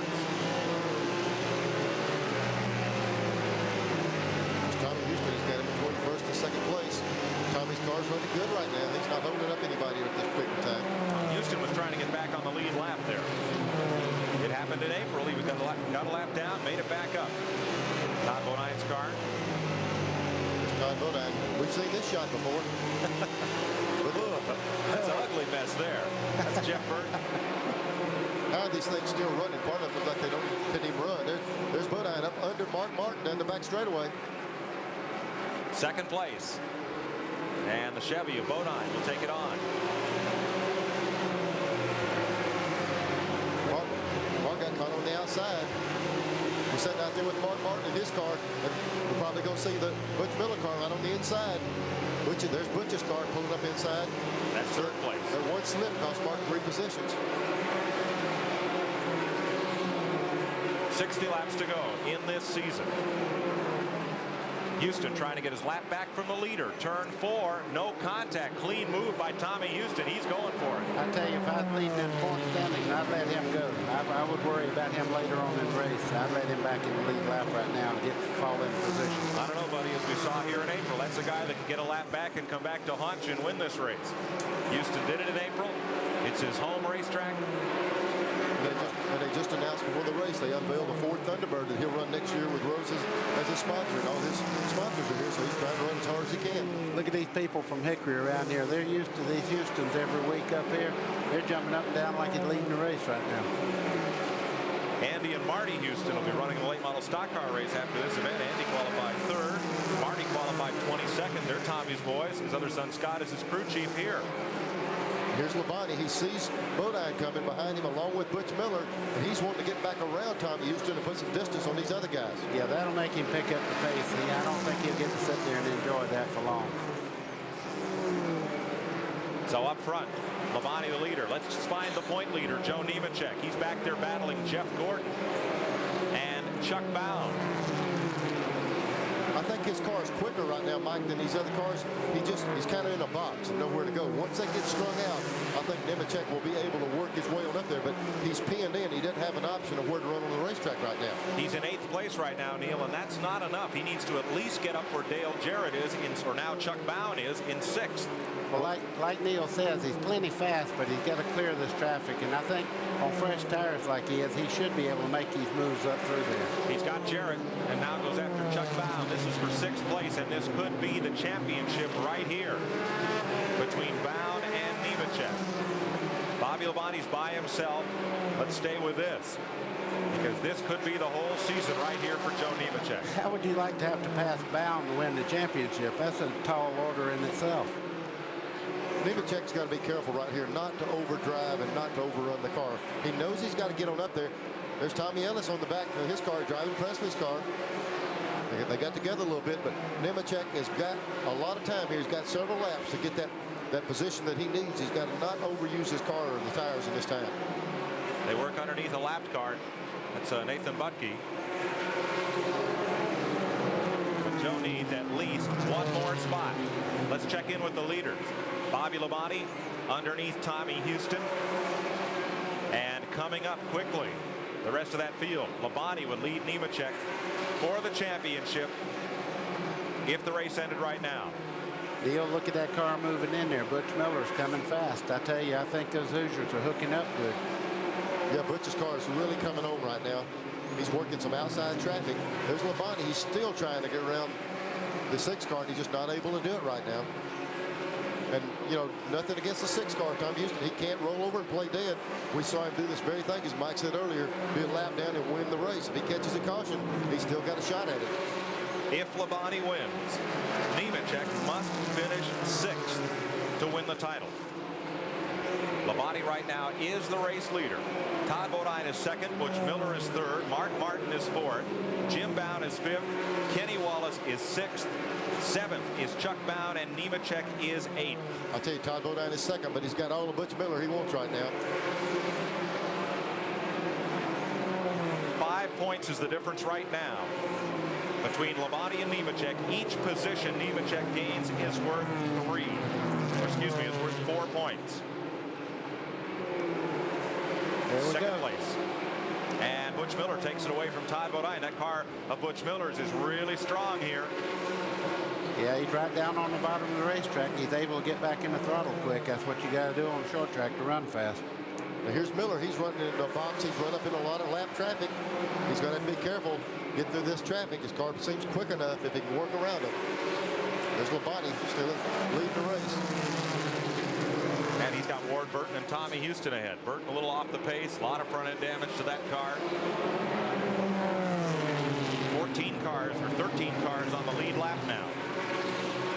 14 counting Tommy Houston, who's just ahead of the leader. Joe Nemechek has 42 laps to gain 2 positions and be the champion.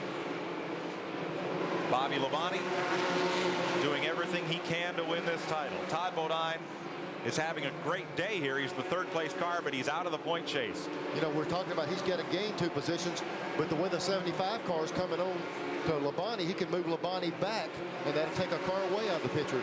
So it could move it back to where he would meet 1 less car if the 75 can catch Labonte.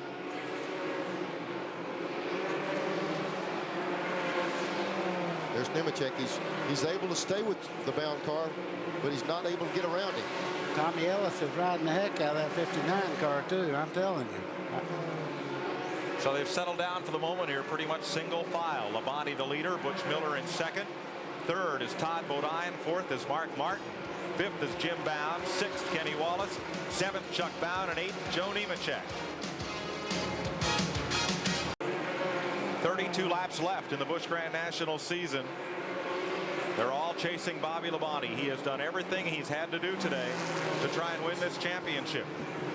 Joe Nemechek is still running in 8th place, just behind Chuck Bound and Mike Wallace. We see him right there, Mike. He gets the nose up under the 63 car of Chuck Bound.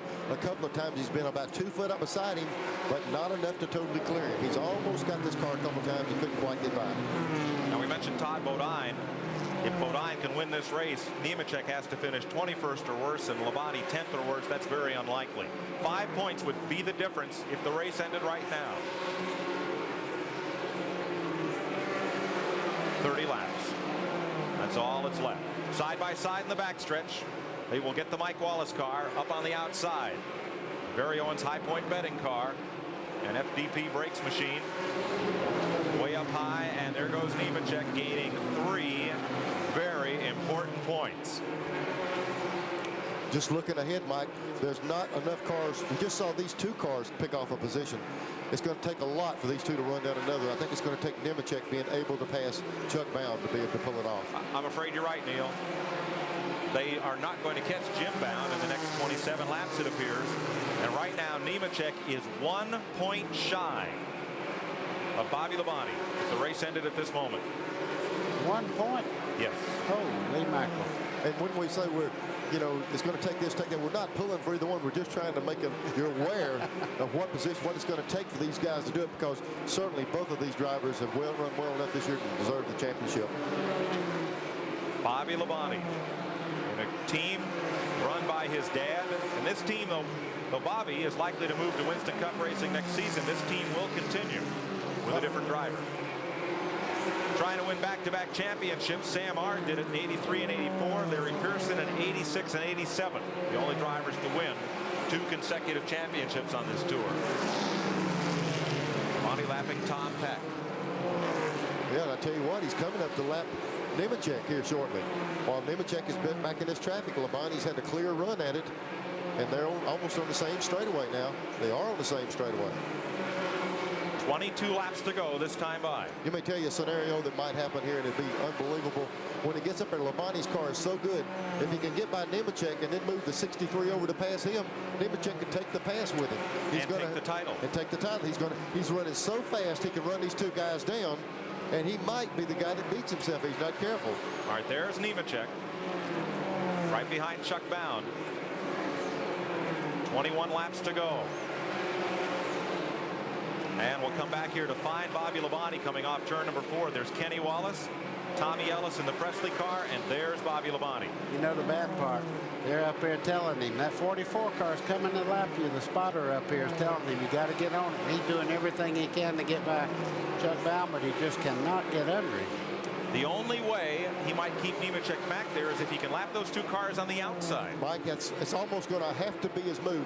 I'm telling you, if I was Nemechek, I'd almost move over and give Labonte the inside line and just move over and let Labonte have the inside and make him try to pass Chuck Bound on the inside. And if he does, he can follow him through there. But, you know, we're playing up here armchair quarterback. It's easy to do. All right, you're riding with Kenny Wallace. You're right, Neil. If Bobby goes underneath Joe Nemechek, he will open the door for Nemechek to pass Chuck Bound and slam the door on Bobby's championship hopes. You two guys got me so nervous I can't stay in my chair up here. Now here we see Labonte back here trying to get around the 36. When these other two cars are running, there's Nemechek got a good run up on the inside, underbound, but he couldn't clear him. 16 laps to go in this season. There he is. He's up beside him right here. Lap traffic. Oh, squeeze on Tracy Leslie. Nemechek gains nothing.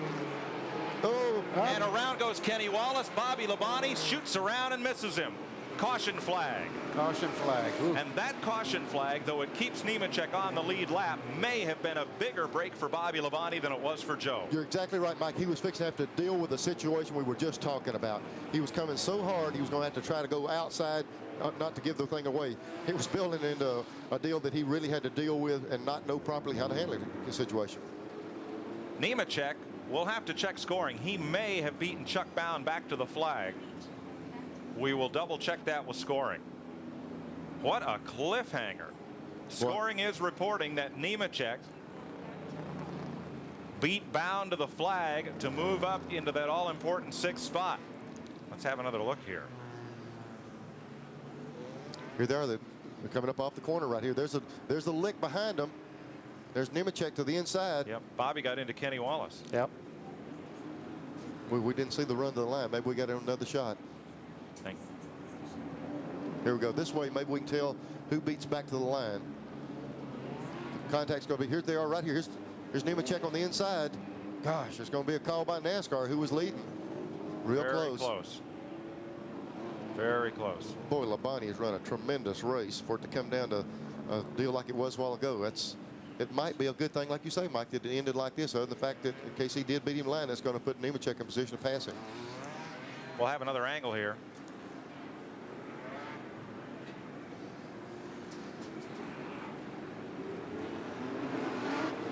They're giving it 1 to go.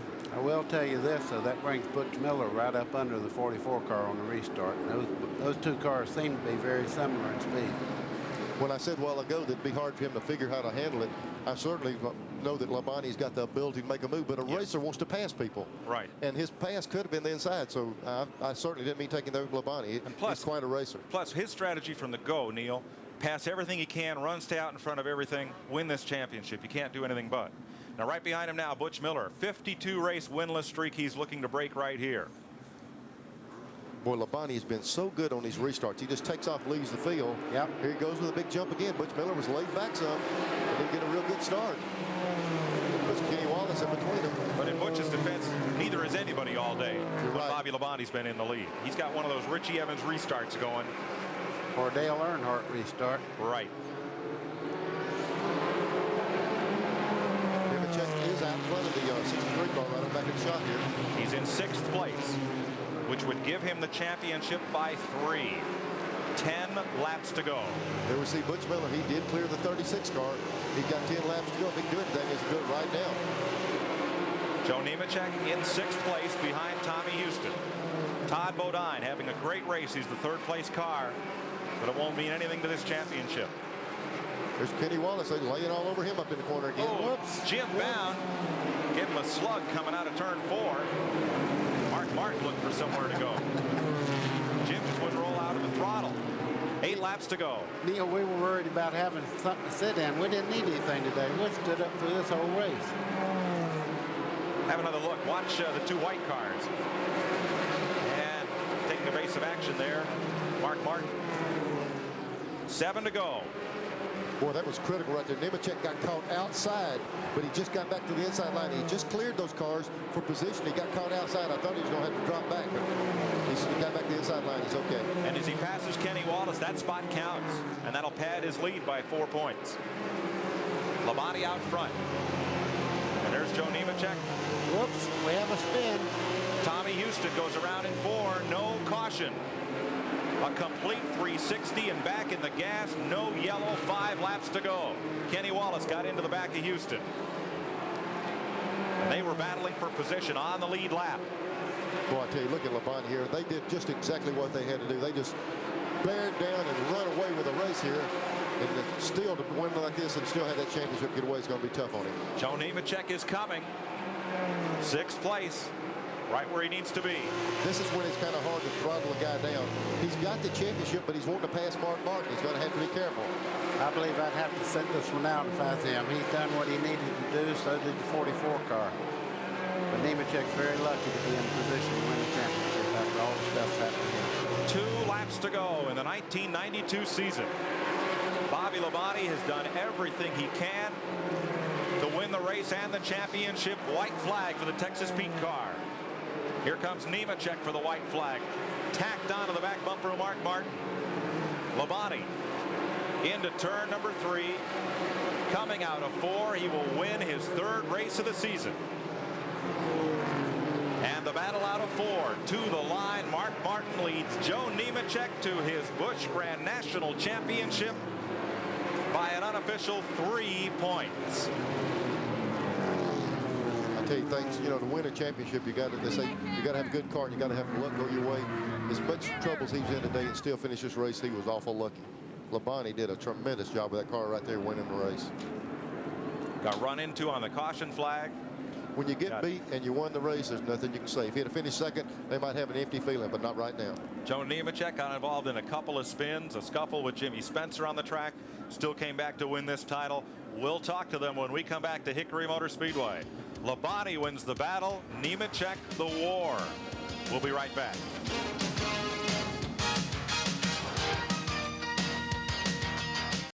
Well, there are 2 happy, excited drivers in victory lane. Let's go to Glenn Jarrett.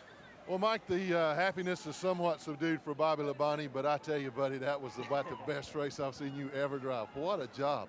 Well, you know, all the cars were on the table. We had to do what we had to do, and the Slim Jim Chevrolet run great all day. It's the same car we won with at Martinsville, and, you know, it's just a deal where, hey, this is the way it goes, and we'll just go on from here. You know, we had a good day, and Goodyear tires held up, and we did what we had to do, and I never thought I'd ever win at Hickory, but hey, this feels great, really does. Well, your record at Hickory is phenomenal. You hardly ever finish out of the top 5, so it's not a surprise to us. Great job. And one thing that I told Bobby, he was a little bit subdued about this. He lost the championship. He gave it a great try. He couldn't have done any more. But I told him to remember one thing, that driving ability that put you here at Hickory today is going to make you millions and millions of dollars in Winston Cup racing. And I'll tell you what I said. I say I'll buy a car for me because I know he just sold me one, Jarrett Honda. So anyway, I just want to thank all the guys in the crew. We just did what we had to do, and we had fun doing it. My producer said that because of that commercial you gave me, I owe her $5 grand. Congratulations, Bobby. Thank you. Thank you. Well, Bobby can afford that $5 grand. He's had a great day, and he will have a top Winston Cup ride next year. The announcement of the car and the sponsor will be made next week at Atlanta. Joe Nemechek is that pile of people on the left surrounding what's left of that Texas Pete Chevrolet. We'll give you a look at the results, and then we'll meet the new Busch Grand National champion. Labonte the winner. Butch Miller, as at Martinsville, strong stretch run. He finishes second. Todd Bodine did everything he could, and for a second-year driver in this series, he's had quite a season. Jim Bound started on the pole, had a fine 4th place finish, and Mark Martin is 5th. Let's go down to the champion of 1992. Well, there's bedlam here. Radio people are here. Joe's getting hugs from everybody involved. And Joe, I don't want to get too close to the car here. I don't want to tear my pants, but what a great job. I'm telling you, you had to come back from all kind of adversity. Well, the last 15 laps after that caution, when I got Chuck, something happened to the right front, and you could hear it grinding up there, and I just come on, and then at the end I thought I could pass Mark, and Mark was running his best. I mean, he wasn't going to let me go by, and you know, Texas Pete, Lazito Pharmacy Chevrolet, all the other people that stuck with me this year, we did it. You know, this is I'm honored to be the champion, and I hope I can be a good champion next year. Well, tell me, when all these things started going wrong, did you ever think that, oh man, this is just not my day? I couldn't believe it. You know, the car was real good at the start, and I just kind of had to hold my own pace, and then all of a sudden I spun out, and I don't know if I had any help or not, and I just consider I lost it. You know, the car just got loose, and then it was uphill. Then we started getting in accidents, bumping into people, and you know, it's unbelievable to be here right now. Well, the thing about it, though, is that about midway through the season, financial situation didn't look all that good. And I know you told me that from that point on, it was about a race-to-race deal. But by golly, you put things together and turn things around in about the best way possible. Well, it's just great. You know, Texas Pete has been in this series for 6 years now, and we won their first 2 races this year, had their pole position, and now we win the championship. And man, you can't do much better than that. I mean, the team, my crew chief, Vic Kangas, all my sponsors, everybody, you people backed me all year, and you're the ones that made it happen. Well, now we're going to get one more person into this. Andrea, we want to get Andrea on camera. This is Joe's fiance, and what a wedding present. They're going to be married on November 21st in Lakeland, Florida. Thank you very much. I think these people are pretty happy, and let's let them celebrate a little while. Congratulations again. Thank you very much. Woo! We did it! Glenn, they're going to have about $100,000 in season-ending bonuses to help honeymoon with. Mike, I hope that pharmacy's got plenty of tetanus shots because they're all going to need it walking around that race car. It's going to cut them all to pieces. It's pretty well ripped up. That's the story here from Hickory, North Carolina. Bobby Labonte wins the race and drove perhaps the most aggressive race of his career in doing it. Joe Nemechek finished just where he had to and won the Busch Grand National Championship in a day that had just about everything, including the Miller pit crew of the race. Glenn will give that away for the final time. Well, we're still down here in this happiness, and Vic Kangas, congratulations, and one heck of a job on keeping that car under, Joe. On behalf of Miller Genuine Draft, we're giving you the Pit Crew Award for the race and for the whole season. Great job. Thank you very much. The crew that we've got here did a heck of a job. Joe did an outstanding job of driving the car, and you can't ask for any more. You know, the Texas Pete, Lazito, Chevrolet did a wonderful job all year for us. So the guys really earned this one. You know, I mean, we finished where we needed to finish, and that's where it ended up. Well, if they ever earned one, it was this one today. Congratulations, guy. Mike? Thanks, Glenn. We'll be back to Hickory Motor Speedway right after we take this break and do a little more celebrating with our race and championship winner. Stay with us. They are celebrating aplenty here at Hickory Motor Speedway. Let's take you back through the finish of this race today. Bobby Labonte, the winner. Butch Miller, another strong second. Todd Bodine, third. Jim Bound may have had his best career finish ever today. Mark Martin finished in fifth. Joe Nemechek sixth, and the championship just ahead of Chuck Bound, Kenny Wallace, Steve Grissom, and Tommy Houston, all finishing on the lead lap, as was Jeff Gordon, Dale Jarrett, and Mike Wallace. Richard Lassiter, 14th, one of his better efforts this year. Robert Presley with relief from Tommy Ellis. Tom Peck, Tracy Leslie, Jeff Burton, Nathan Butke, and Hermie Sadler. That's the top 20 here at Hickory. Ward Burton, Robert Huffman, and Bobby Dodd are out of the race, as was Jimmy Spencer and Tommy Sigmund. Dennis Setzer, Mike McLaughlin, Tommy Ellis, Ricky Craven, and Lonnie Rush Jr. all out of the race due to crash damage. There was a third man in this point chase when the day started, and he'll end a fine season, third in the points. Let's go to Glenn. Oh, Todd Bodine, indeed, a good season, a good run today, and you guys gave it all you had. Yeah, we did. The car was real good. We got in the back of Mike Wallace and messed the aerodynamics up. Believe it or not, aerodynamics made a difference here. It made my car too tight. It was lifting the nose up a little bit. But the chassis was good, and we had a good run third. It's not as good as a win, but we'll take it. Okay, congratulations on a good year. Now let's go back upstairs to Mike Joy. Tied his best finish for the season, Glenn. Well, what a season we've had here, and what a great season of racing. TNN has shown you more Busch Grand National racing than anybody else combined this year. Don't forget Richard Petty, the Alabama concert next Saturday night, and tonight live sprint car racing on TNN. It's been our pleasure to bring you all this great Busch Grand National action all season. For Neil Bonnet, Buddy Baker, and Glenn Jarrett, and all of TNN, Mike Joy congratulating Joe Nemechek on his Busch Grand National Championship.